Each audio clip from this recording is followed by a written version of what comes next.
빌라함에서 죽은 비참한 사건이 이스라엘 백성들에게 일어나게 되었습니다.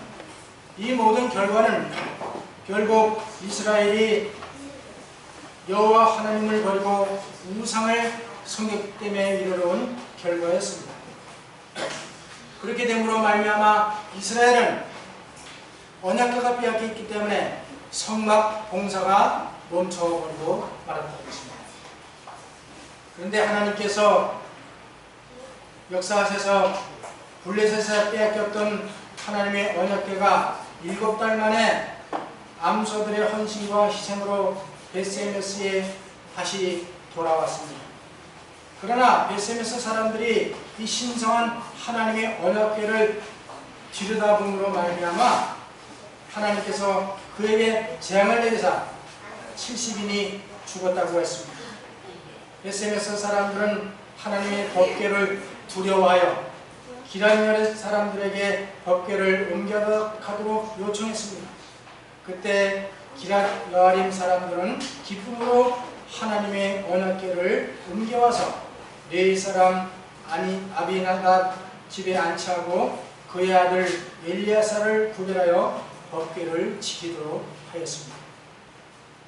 법궤를 빼앗겼다는 것은 결과적으로 하나님을 빼앗긴 것이라 말씀드립니다. 이스라엘 백성들에게는 법궤가 하나님의 임재의 상징이고 그 법궤를 통해서 하나님께서 이스라엘 백성들을 통치했던 것을 알 수가 있습니다. 블레셋 사람들이 하나님의 법궤가 신성한 것을 알고 능력 있는 것을 알고 법궤를 빼앗아다가 블레셋 사람들의 다곤당 그 신당에 다곤상 신상 앞에 법궤를 두었습니다. 그런데 그 이틀을 가보니까 다곤 신상이 그 우상이 팔이 부러지고 목이 부러지고 몸뚱이만 남아서 그 문지방에 걸터 있는 것을 보았습니다. 그래서 이 하나님의 법궤가 그 자기들이 섬기는 신상을 부서뜨리는 것을 보고 두려워하여 그 법궤를 다른 곳으로 계속 옮길 때마다 다른 장소로 옮길 때마다 재앙이 내립니다.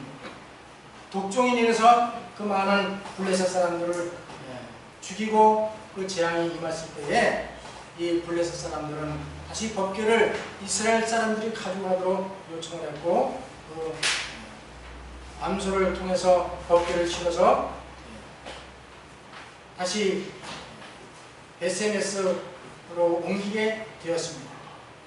그랬을 때에 하나님께서는 그 이스라엘 백성들이 엘리가 죽었기 때문에 대제사장이면서 사사가 죽었기 때문에 이스라엘은 참된 지도자가 없었습니다. 하나님께서 그 방황하는 그때의 법궤를 다시 모셔다가 엘리야살이 그거를 구별하여 지키도록 하신 하나님의 큰 역사를 우리가 볼 수가 있습니다. 하나님의 언약궤를 기럇 여아림에 모셔놓은 지 20년이 지나서야 비로소 이스라엘 백성들이 지도자 사무엘을 찾아갔고 그의 명령에 순종하여 신앙 부흥이 시작되었습니다. 오늘 우리 신답교회의 모습을 보면서 제 자신도 많은 것을 지금 죄송하게 생각하고 있습니다. 우리가 한때는 신답교회가 100명 가까이 이 교회가 꽉 차서 이 찬양대석에 앉게 되고 교회를 다시 구입해야 된다고 하는 그런 철저함이 있었던 때가 있었습니다.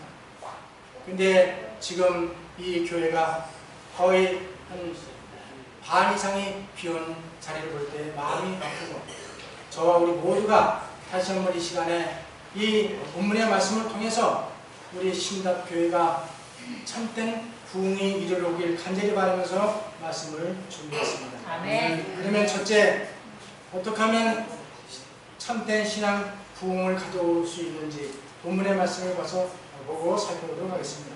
첫째, 여호와를 사모해야 합니다. 사무엘상 7장 2절을 보면 언약궤가 기럇 여아림에 들어간 날부터 20년 동안을 오래 있은지라 이스라엘 온 족속이 여호와를 사모하니라. 하나님이 언약궤가 뺏기고 제사장이 죽고 지도자가 없는 상태에서 다시 법궤를 가져왔지만 기랏 여아림 엘리야살이 집에 그것이 아비나답 집에 안치되었을 때로부터 20년 동안을 오랫도록 있을 동안까지 이스라엘 백성들은 방황하고 있었습니다. 그런데 그때에 이스라엘 족속이 여호와를 사모하기 시작했다 그랬습니다. 사무엘이 이스라엘 온 족속에게 가로되 너희가 전심으로 여호와께 돌아오라기든 이방 신들과 아스타롯을 너희 중에서 제하고 너희 마음을 여호와께로 향하여 그만 섬기라. 너희를 블레셋 사람의 손에서 건져내시리라. 그 말씀이었습니다. 언약궤는 하나님의 임재의 상징입니다. 언약궤를 뺏긴 후 실제적으로 새로운 세대가 생겼다. 이스라엘 백성은 산중에서 방황하는 양떼와 같았다. 잃어버린 것을 깨달았으나 우리로 돌아갈 방법을 알지 못했다. 백성들이 그들의 악한 길에서 돌아오고 싶어할 때가 올 것을 예상하고 하나님은 방황하는 그들을 찾아서 집으로 데려올 충실한 목자를 준비했다. 하나님의 계획대로 이제 이스라엘의 근심 중에 사무엘에게로 향했다고 말씀하고 있습니다. 우리가 때때로는 지도자를 잃고 교회가 방황할 때가 있습니다. 우리 신답교회로 정말 아픈 기억이지만 그럴 때가 있었습니다. 그러나 우리가 격려가 되는 것은 어려울 때마다 하나님은 또 지도자를 세워서 교회를 부흥시키시고 이끌어 가신다는 사실입니다.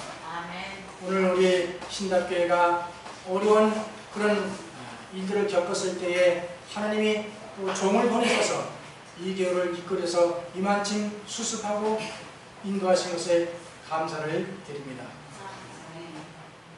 우리는 온 이스라엘 족속이 여호와를 사모했다는 이 귀한 말씀을 기억해야 됩니다.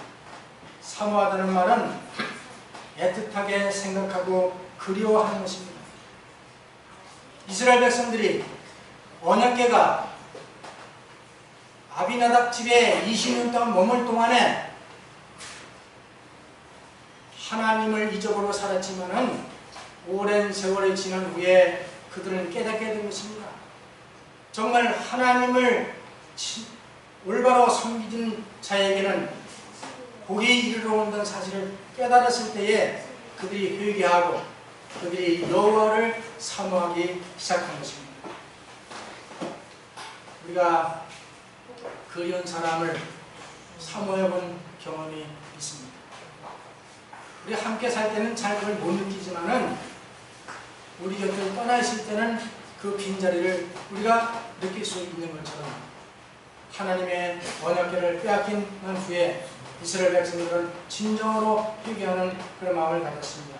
여기 사모하다는 말은 다른 뜻으로 말하면 큰 소리로 부르짖었다, 통곡하며 울었다는 그런 의미를 담고 있다고 합니다. 이스라엘 백성들은 진정으로 회개했다는 말인 것입니다.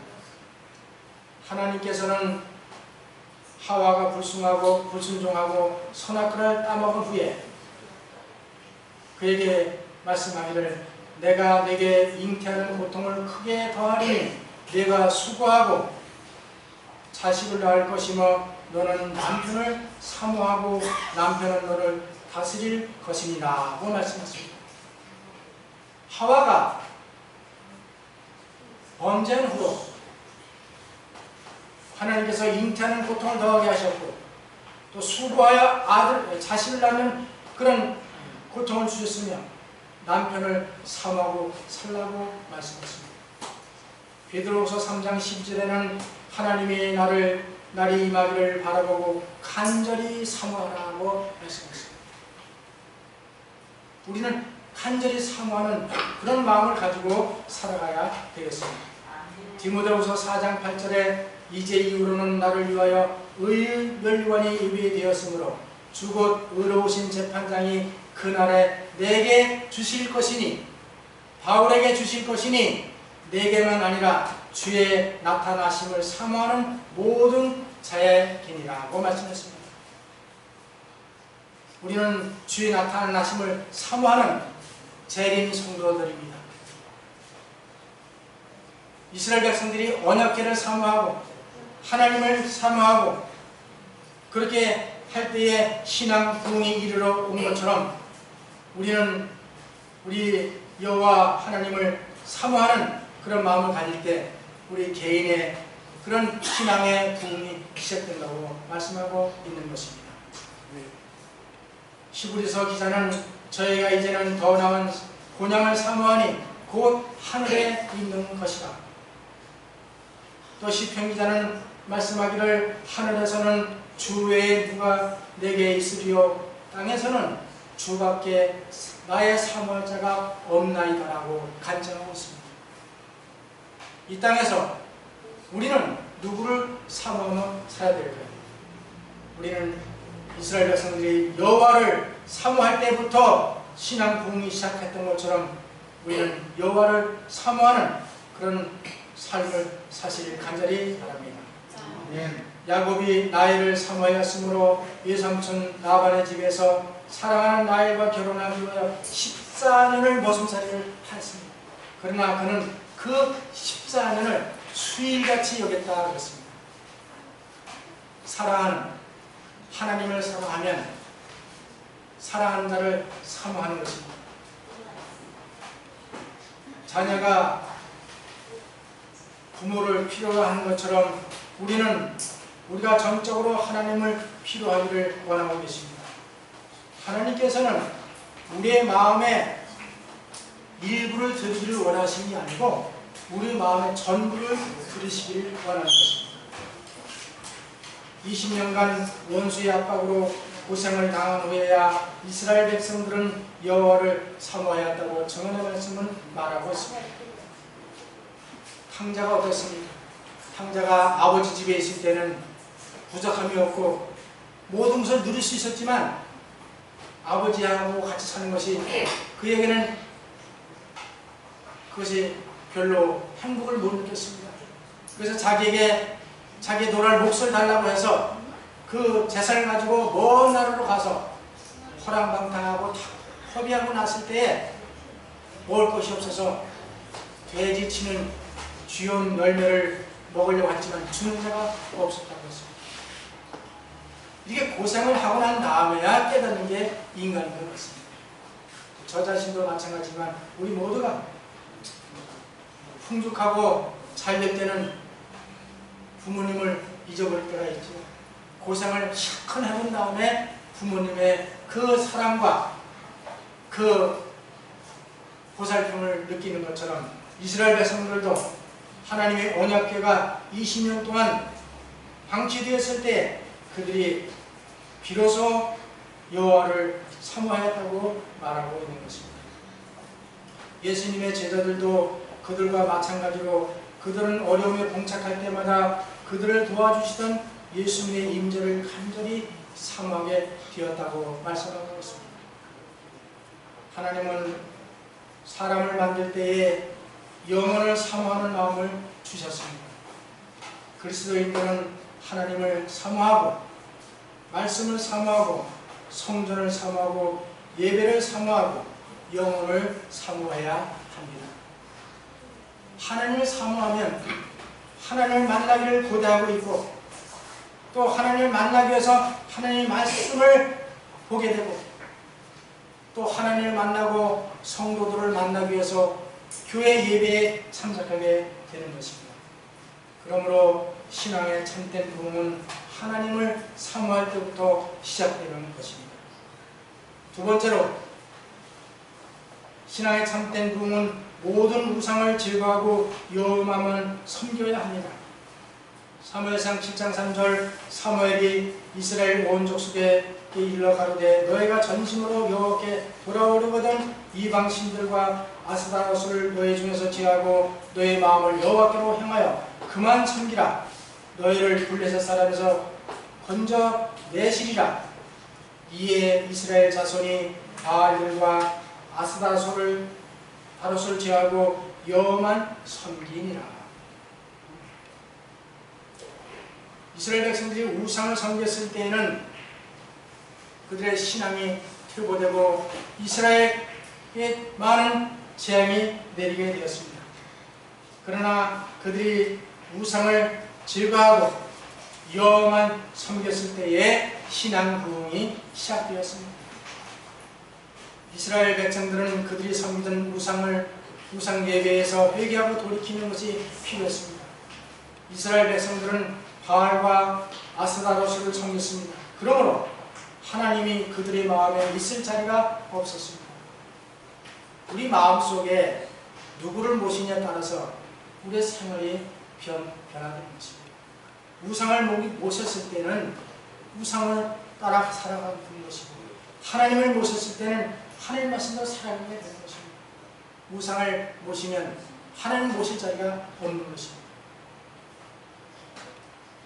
너희가 전심으로 여호와께 돌아오려거든 이방신들과 아스타롯을 제하고 너희의 마음을 항상 하나님만 섬기라고 말씀하고 있습니다.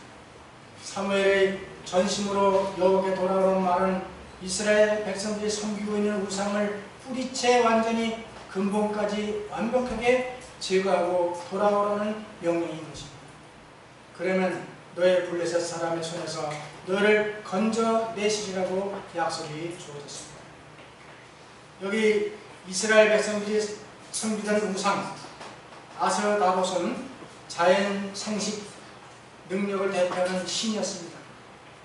그들의 예배는 음란했고 그들은 흥청대는 주인으로 이루어졌으며 그들은 우상 숭배자가 되어서 신성한 여인들, 즉 신전 창녀들로 불린 여인들이 그 예배를 인도했던 것입니다. 하나님의 거룩한 예배 그 장소에서 이런 음탄한 그런 예배가 이루어졌을 때에 그 이스라엘 백성들은 하나님께서 그들을 칠 수밖에 없었던 것입니다. 언약궤는 오랫동안 기란 여아림에 방치하였고 선정 봉사를 회복하거나 궤를 위한 적절한 장소를 마련할 노력은 전혀 하지 않았다. 이스라엘이 여호와로부터 얼마나 멀리 떠나 있는지를 보여주는 그런 현상을 알 수가 있습니다. 이제 사무엘이 이기적이고 우상 숭배에 빠진 백성들을 하나님께로 돌아오게 하는 개혁자의 역할로 아합 전투 이후에 처음으로 등장하게 되는 것입니다. 출애굽기 20장 30절에는 하나님은 나 외에는 다른 신들을 내게 믿게 말지니라고 말씀하고 있습니다. 그러나 이스라엘 백성들은 하나님 외에 다른 신들을 섬기고 있는 것입니다. 우리 재림 신도들 가운데, 우리 이 자리에 참석한 우리 신자배 성도들 가운데 하나님을 섬기지 않는 사람은 아무도 없습니다. 그런데 하나님만을 섬기는 사람은 많지 않을 수 있다는 것입니다. 그렇다면 우상이 무엇입니까? 우리 목사님께서 제주도에 다녀오신 후에 우리 어린이들에게 촛불의 선물을 한 일이 있었어요. 그래서 우리 영우에게도 선물을 주셨는데 집에 뜯다가 보니까 촛불에서 만든 촛불의 근데 하루방 이렇게 나오니까 할아버지 이거 우상이에요 그래. 그래서 그건 우상이 아니야. 그건 하루방 모양을 만든 이게 촛불에서 만든 거야. 이렇게 우상이 무엇인지를 얘기해 줬을 때에 그 아이들이, 순진한 아이들이 그런 마음을 갖는 걸 보고 깜짝 놀랐습니다. 우상이 뭔가? 물론 형상을 이렇게 만들어 놓고 그것을 섬기고 경배하는 것이 우상이죠. 그런데 여기 증언의 말씀은 이렇게 말씀했습니다.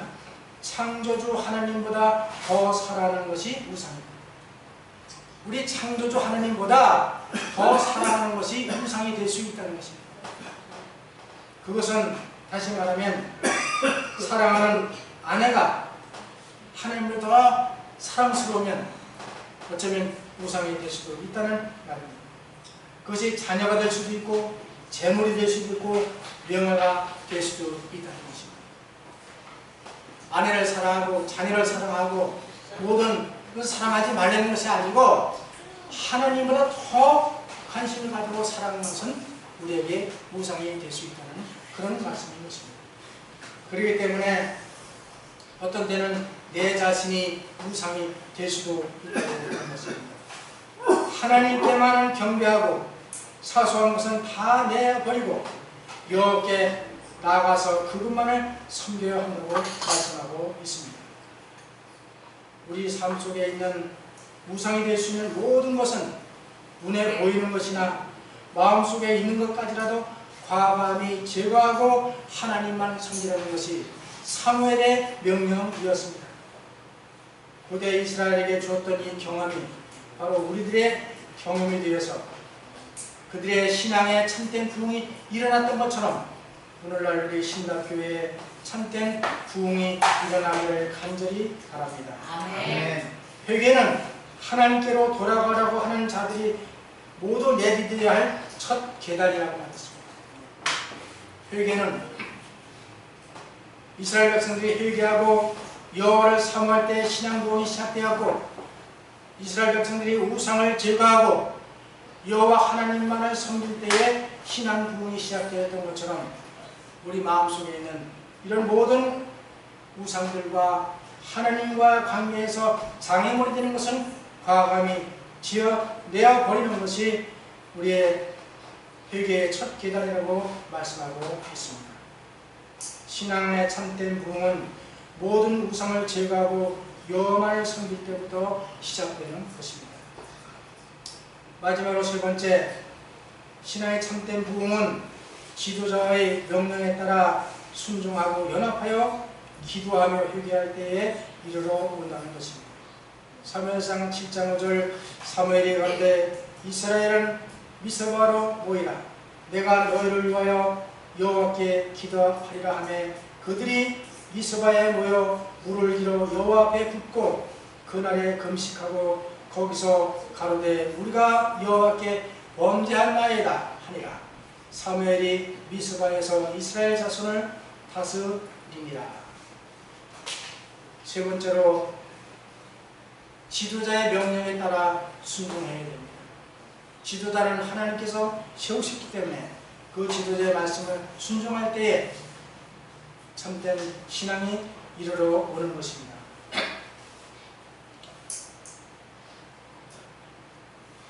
오순절 성령이 부어질 때에 다락방에 모였던 제자들과 120명 이상의 사람들이 합심하여 기도했을 때에 성령의 충만함을 경험했던 것을 오늘 우리가 배웠습니다. 이 세상에서는 오직 기도의 능력으로서만 승리할 수가 있는 것입니다. 예수님께서는 제자들에게 시험에 들지 않도록 깨어 있으라고 말씀하셨습니다. 구하라 그리하면 주시겠다고 약속하셨습니다. 내 자신이 무엇인가 스스로 할 수 있다고 생각할 때에 기도를 잊어버리게 되는 것입니다. 내 자신이 무능하고 할 수 없는 그때에 기도하게 되는 것입니다. 자신의 부족함을 느낄 때만 기도하게 되는 것입니다. 그리스도에 있어서 기도를 잊어버리는 것은 모든 것을 잊어버리는 것이라는 것을 우리는 분명하게 기억해야 될 것입니다. 제게 매 안식 아침마다 카톡 문자가 오는 것이 있습니다. 그 문자를 보내주신 목사님은 갈멜산 기도 운동을 펼치는 목사님이신데 매일 오늘 아침에도 그 문자를 보내주셨습니다. 우리가 갈멜산에서 엘리야의 간절한 기도를 통해서 바알과 대결해서 승리하는 것을 우리가 알 수 있습니다. 찬미가 442장에 이런 찬미가 있습니다. 오늘 집을 나서기 전 기도했나요? 오늘 집을 나서기 전 기도했나요? 여러분 다 기도하셨죠? 그런 삶을 사시길 간절히 바랍니다. 쉬지 말고 기도하라. 기도는 영혼의 호흡이며 영적 힘을 얻는 비결이라고 말씀했습니다. 기도는 하늘 창고를 여는 믿는 자의 수중에 있는 열쇠가 된다고 말씀했습니다. 우리가 숨을 쉬는 것처럼 항상 기도하며 살아가는 우리 모두가 되어서 신학교에 우리 신앙 부흥과 개인의 신앙 부흥이 일어나기를 간절히 바랍니다. 아멘. 사무엘상 7장 12절 사무엘이 돌을 취하여 미스바와 센 사이에 세워 가로되 여호와께서 여기까지 우리를 도우셨다 하고 그 이름을 에벤 에셀이라 하니라. 기도는 우리의 연합된 기도는 우리의 신앙 부흥을 가져오는 기초인 것을 잊지 마시길 간절히 바랍니다. 여기 이런 예화가 있습니다. 6.25 전쟁이 한창 일어났을 때 어떤 아들이 군대에 가게 되었는데 부모님이 군대 가는 아들에게 말하기를 내가 무사히 돌아올 때까지 우리는 매일 새벽마다 교회에 나가서 5시에 기도하겠다. 그러니 너는 전쟁 중이라도 매일 새벽 5시가 되면 너도 하나님을 위해서 무릎 꿇고 기도하라고 그렇게 당부했습니다. 아들은 고개를 끄덕이면서 전쟁터로 나갔습니다.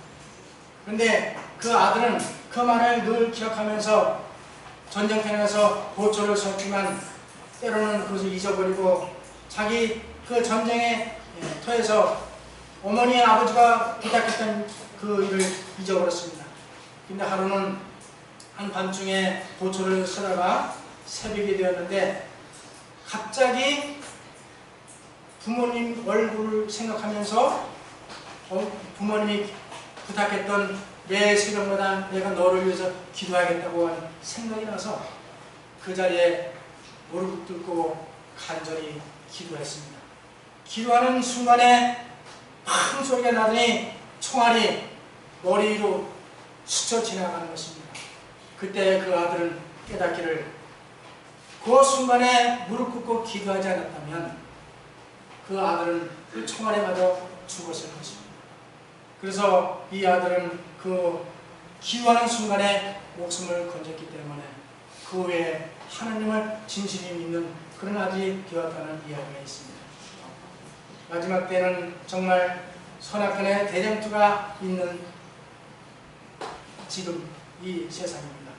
우리는 참으로 이스라엘 백성들이 사무엘의 명령을 따라 미스바에 모여서 함께 합심하여 금식하며 기도하고 회개하였을 때에 이스라엘 백성들의 신앙의 부흥이 일어났던 것처럼 우리 모두가 이 시대에 하나님께 기도하는 사람이 되시길 간절히 바랍니다. 신앙의 참된 부흥은 백성들이 지도자와 연합하여 죄를 깨닫고 하나님께 돌아올 때 가능한 것입니다. 우리는 하나님을 사모하고 말씀을 사모하고 성전을 사모하고 예배를 사모해야 합니다. 그리고 우리 마음속에 있는 모든 우상을 완전히 제거하고 오직 여호와만을 섬길 때 신앙 부흥이 이르러 온다고 말씀했습니다. 우리가 시험에서 승리하기 위해는 지도자와 성도들이 연합하여 기도하는 것이 필요합니다. 개인 기도도 필요하고 또 그룹 기도도 필요하고 우리 연합으로 교회가 한 가지로 제목을 놓고 기도하는 것이 필요한 것입니다. 그렇게 되면 우리에게 부흥과 번영이 이르러 오는 것입니다. 사랑하는 성도 여러분, 우리 모두가 개인적으로 그다음 가정적으로 교회적으로 신앙의 참된 부흥을 경험하게 되기를 간절히 바랍니다. 그러면 우리 예수님이 곧 재림하실 때 우리 자신뿐만 아니라 우리 모든 가족과 우리 신답게 모든 가족들이 우리 예수님을 맞이하고 우리가 인도한 영혼들을 주님께로 인도할 수 있는 축복의 날을 맞이할 것입니다. 모쪼록 돌아오는 일주일 한 기간 동안도 무덥고 힘들지만 우리 여호와 하나님을 사모하고 모든 우상을 제거하고 연합하여 기도하는 가운데 개인적으로 신앙이 부흥되면 가정이 부흥되고 교회가 부흥되는 것을 경험할 수 있습니다. 우리가 모두 그러한 삶을 살시길 간절히 바라면서 말씀을 마치겠습니다.